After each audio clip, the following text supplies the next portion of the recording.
My drunk sister publicly humiliates my fiancé at our rehearsal dinner, but she never expected my father-in-law to expose her shocking secret in front of everyone. My rehearsal dinner has hands down turned out to be the most eventful day of my life. The whole thing has sort of set off a series of completely chaotic events and a lot of drama, but honestly, I'm kind of enjoying it despite the stress. So, my sister got really drunk at my rehearsal dinner, and during her speech she was just incredibly mean to my fiancé, making him the butt of old jokes. I mean, obviously some light roasting is more than fine and everyone does that, but she took things to the point where everyone was getting uncomfortable. I couldn't think of how to stop her without creating a scene, but what happened next was unexpected and very satisfying. My fiancé and I have been together for 4 years, and we have a strong and loving relationship. We decided to get married, and our families were excited for us. My sister, one of my bridesmaids, I thought she was happy for me.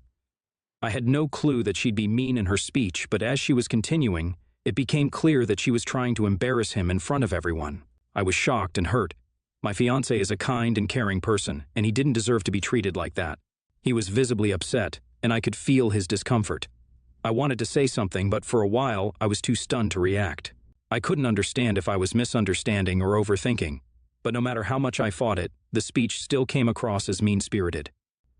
A few minutes into the speech, I was just about to interrupt by making an awkward joke, but then something happened that I couldn't have imagined happening in my wildest dreams. My father-in-law got up from his seat and walked over to the microphone. He cleared his throat and said that he's had enough, and that he has been waiting for an opportunity to do this for a long time. As soon as he said that, my fiancé got up and told my father-in-law to not say anything, and that my sister was just joking. Meanwhile, I was utterly confused. My father-in-law told my fiancé that he has had enough. He then proceeded to tell everyone how my sister had tried to convince his family not to let my fiancé marry me several times since we got engaged. My jaw dropped. I had no idea about any of this. I looked at my fiancé and he just looked massively uncomfortable. He knew something I didn't. My father-in-law continued to explain how my sister had drunk-called my fiancé one night when he was visiting his family shortly after our engagement. Apparently, she started saying ridiculous things about me and told him I would cheat on him because I have a history of cheating on my partners. This is untrue, and I have never cheated on anyone I have been with. She was spreading lies and rumors about me, trying to turn him against me. My fiancé got so incredibly uncomfortable with these obvious lies and her desperation that he just hung up on her, but she kept calling again and again. He had to pick up after like 12 missed calls, and she was sobbing and telling him he would be better off with her. So, that's the whole thing. She was secretly in love with him. This was quite late at night. My poor fiancé couldn't sleep all night and in the morning told his family about what happened. They decided that they had to tell me immediately, but then my sister sent him a long text apologizing for everything and begging him not to say anything to me because she didn't want to fight with me. My fiancé didn't know what to do and talked to his family about it, and they decided to keep it between themselves to maintain the peace. I wasn't happy to learn about this decision because I think I deserved to know from the very beginning, and I would have put a stop to this nonsense before it escalated this far and ruined my rehearsal dinner. The drunk calls happened a few more times after that night, but I didn't have any idea. My father-in-law said all of this and said he had enough of my sister trying to make everything about herself. And although he hated to do this in public, he knew my fiancé would have never said anything, and this needed to stop now. The room was silent. The color drained out of my sister's face and looked like she wanted to disappear. My father-in-law ended his speech by saying that he was proud to welcome me into their family and that he was excited for our future together. At that point, my sister almost ran out of the room. My mom followed her, and they returned after like 30 minutes, and it was obvious that she was crying. The rest of the night was awkward, to say the least. My mom tried to apologize to my fiancé on my sister's behalf, but he wasn't interested in hearing it. He told her that her behavior was unacceptable and that he didn't want anything to do with her. I was torn between feeling angry with my sister and sad that our relationship had been damaged. The next day, my sister tried to talk to me, but I wasn't in the mood to listen. I told her that what she did was unforgivable and that I needed time to process my feelings. She left in tears, and I haven't spoken to her since. I think I'm going to uninvite her to my wedding. I don't care if she's truly sorry, I just don't want to think of what she did every time I see her face on my special day. Honestly, I can't believe that my sister could be so awful. We never really had a close relationship, but the fact that she was secretly trying to sabotage my happiness feels like a punch in the gut. I feel betrayed and hurt, but at the same time, I'm glad that everything came out in the open. I'm also grateful for my father-in-law's intervention. If it weren't for him, my sister would have continued to make my fiancé's life miserable for who knows how long. Update 1. Wow, I didn't expect my post to get so many responses. I've been trying to go through the comments and answer your questions. Many people asked how old my sister is because of how juvenile she is. Well, my sister and I are twins, and we're 26, so I doubt age had anything to do with this. We're also not nearly as close as people expect twins to be, though. She didn't show any obvious signs of liking my fiancé before the disaster, but now that I'm thinking of it closely, she never really liked him much either. Kind of cold to him from the very beginning, but again, we rarely met, only at occasional family events, so I didn't pay much attention to it. The reason my fiancé didn't say anything is that he didn't want to cause any drama in my family just before our wedding. Also, since we hardly ever met my family, he thought he'd just wait it out, hoping my sister would stop. He did apologize to me for not speaking up earlier, but I'm not mad at him at all. He's a shy, non-confrontational person in general, and the only person at fault here is my sister. My sister hasn't reached out to either me or my husband since the rehearsal dinner. I'm extremely angry at her and embarrassed.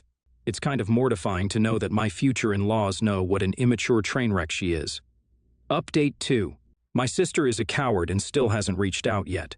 But my fiancé and I have decided that we are going to uninvite my sister to the wedding. I called her up to let her know, and she started crying and apologizing. I told her that this doesn't mean I'm cutting her out of my life, but I need some space before things get all right between us again. She was still crying when she hung up, and I felt really bad, but I'm sure that I'm making the right call by putting some space between us temporarily. I thought this would be the end of the whole matter. But then I got a call from my mother. She was extremely upset and said that I can't leave my sister out of the invitation because family is family, and she only made a little drunk mistake. We had a massive fight about this, and things got heated to the point where I told her that she is free to not come to the wedding if she thinks my sister did nothing wrong. Now my mom is saying she'll boycott my wedding unless I re-invite my sister. My dad is thankfully on my side and has assured me that he will be there to walk me down the aisle. Update 3. We got married. I uninvited my sister from the wedding, and my mom didn't show up either because she expected me to just forgive her, but I completely refused to do that. I'm not speaking to her at the moment. My dad is supportive though, so that's good. As for my sister, I'm not sure where our relationship will go from here. We may never fully repair the damage that she caused, but I do hope that she learns from this experience and that she becomes a better person because of it.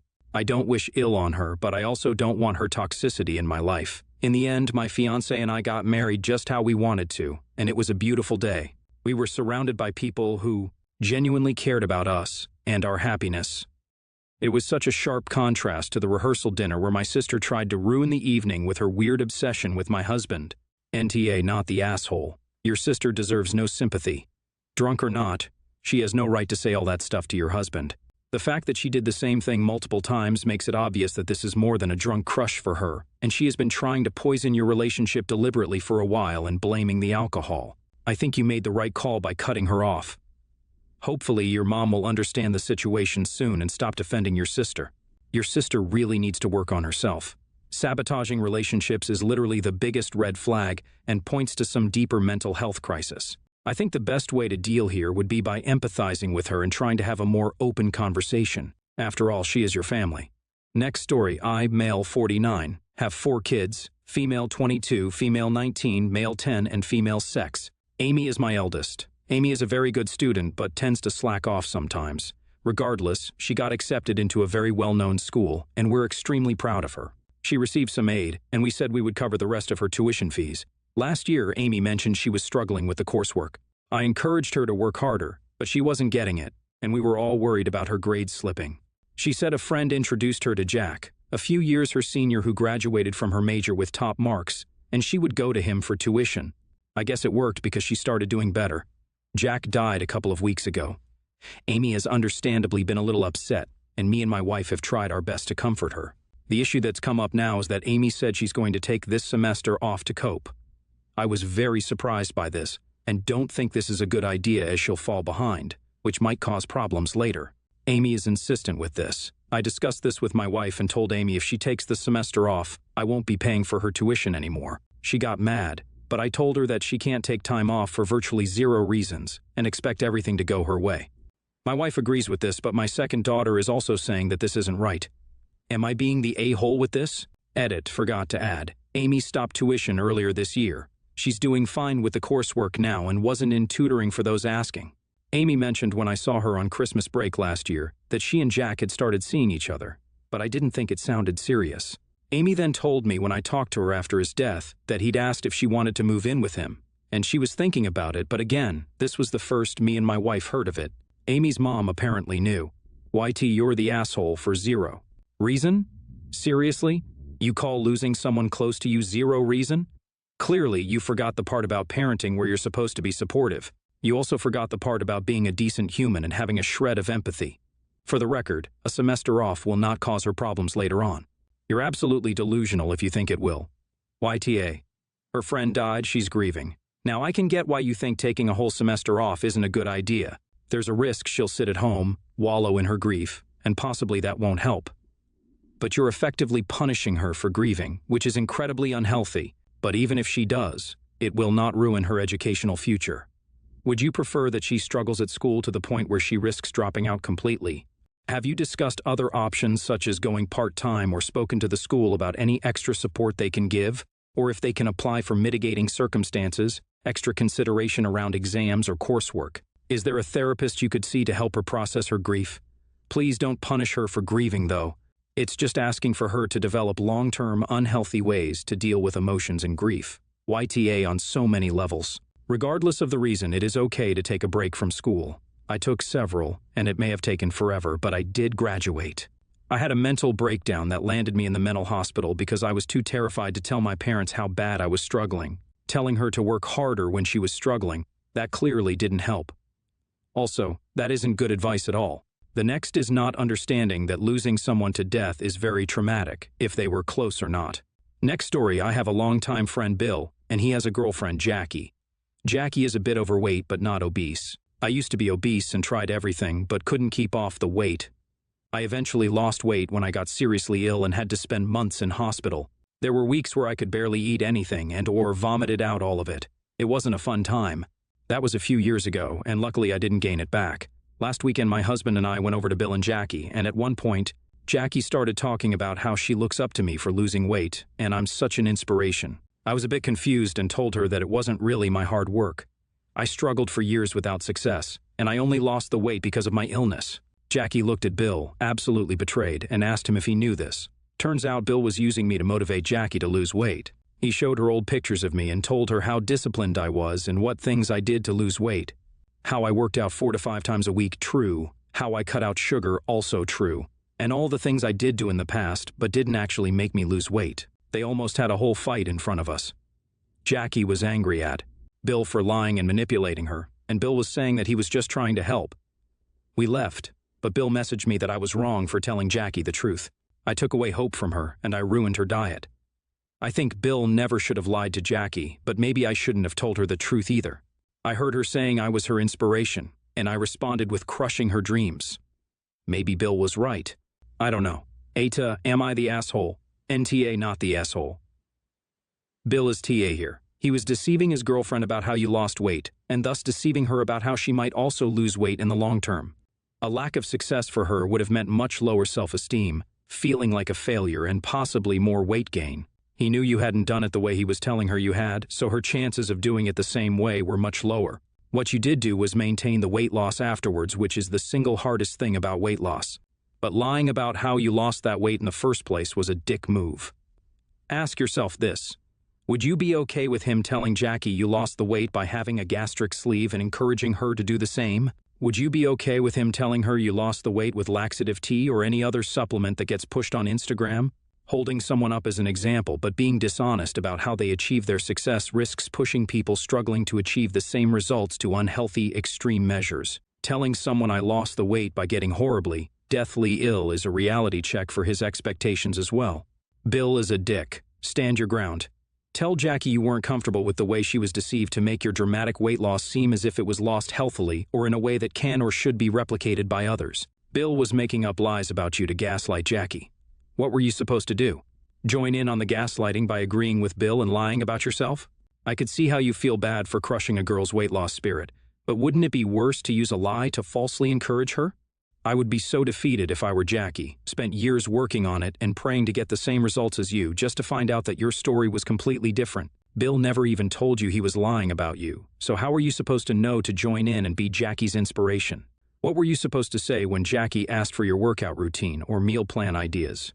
More lies? Nah, you were being honest, and now Bill is in trouble for two things. One, being dishonest, and two, comparing his woman to another woman. Jackie should ditch Bill. NTA. First off, what did I just read? Second of all, you didn't cultivate that lie, he did. Third of all, he shouldn't have lied, and he shouldn't have taken his anger on you. Fourth of all, if he wanted to lie, he should have told you the first lie to have you in on it even. Though that in itself is ridiculously childish too.